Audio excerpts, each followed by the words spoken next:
Oh, hello there. Yes, well, good grief. Hay fevery. Yeah, it's a bit mean today. Yes, now if we were to take today's hay fever sort of feelings and project them forwards into the future, well, I think I've just got a miserable rest of my life. Who knows where we'll be in 10 years' time with this level of hay fever?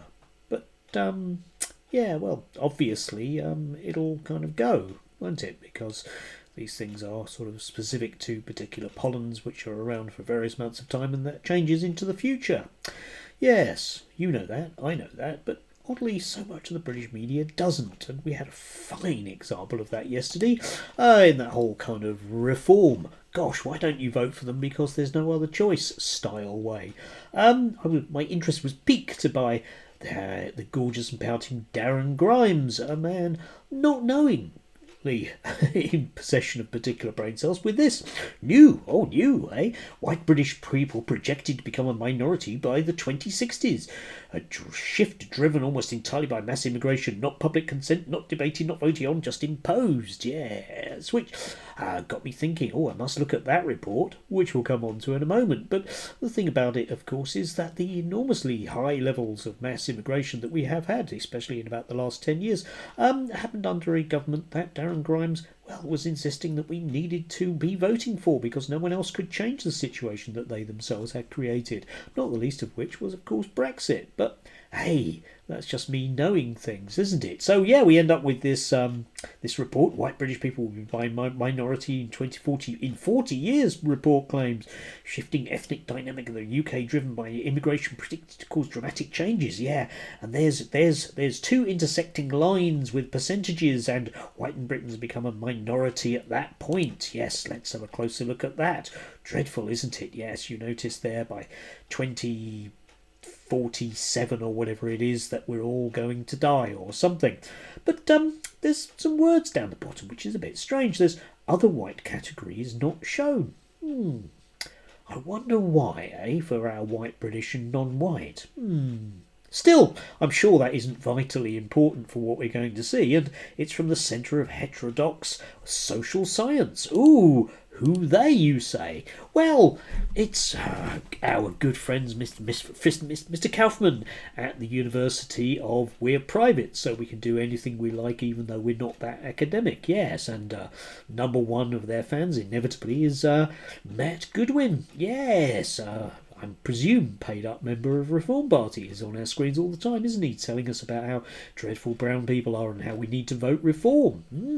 Anyway, so it's based on this, which is freedom, courage and truth or something. Anyway, demographic change in the future of the United Kingdom 22 to 2122 by Professor Matt Goodwin, who's the senior advisor at the Prosperity Institute. Yes, you can tell instantaneously the type of organisation it is when it's got a name like Prosperity in the title. Yeah, University of Kent and the University of Buckingham, like I say. The University of Buckingham is, for those of you that don't know, is a private university, and it's a kind of thing that's been around for a long period of time, but it's where very bad research goes to, well, certainly die if nothing else. But when we look at this particular thing, there are enormously large numbers of problems with it, which, of course, the Daily Telegraph and the Daily Mail yesterday that were reporting this haven't gone into whatsoever. And it's full of extremely dodgy numbers. I mean, it's got vast numbers of graphs and diagrams and percentages in it. But when it comes down to it, well, it's a bit iffy because it's based largely on the last census data. When you may recall, there were those headlines about the way that there was nowhere in London that had a white person in it, and by the year 2029 there would be no one white left in Warwickshire, and those kind of headlines, which were widely debunked.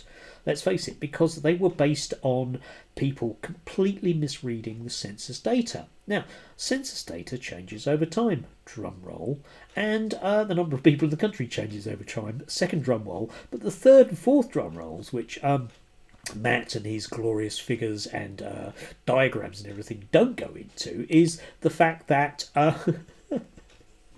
the way that we count people and who they are changes, and also the number of children that people have when they come to this country. Whilst initially first generation tends to be high, by the time you get to third generation, it's basically indistinguishable from the rest of us. Still, that doesn't stop him, does it? There's this particular one which caught my eye.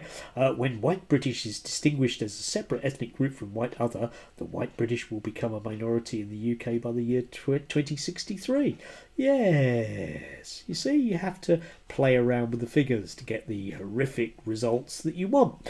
And you might say to yourself, well, okay, what is the point of this? Well, I don't really know, to be precise, exactly what the point of this is, except, well, perhaps just one off the top of my head, in the sense that Matt is an apologist and propagandist for a party that seeks to use racial division as its number one appeal in the polls. That's it, isn't it? I mean, currently the entire Reform MP cohort is up in Scotland because they are desperate for a win up there. It will be amusing when they don't get it, which I have the feeling is going to be the case. But they're desperate for a win, so they're not even in Parliament, none of them. Yeah, there were some important votes this week and important discussions on things like defence, and none of them were there because they're not interested in that. What they're interested in is simply getting the momentum that they feel that they deserve, if nothing else, to regain power or gain power and get those gorgeous tax cuts in. That's all they care about. That's what the entire thing is. And they're helped enormously by all of those people like Matt and Darren, who will simply spout out very, very nasty racist stuff when it comes down to it. It's racially divisive and it's rather nasty. As I say, this stuff was widely debunked after the last census came out. There were those shock headlines about, the majority of people in the UK aren't Christian anymore and therefore they're all becoming Muslims. Not in the slightest, right? People who are third or fourth generation, certainly migrant families, tend to be reproducing at a rate which is very, very similar to the more indigenous, if I can put it that way, white population. But the whole problem with counting people as white British is it's a self-identifying thing.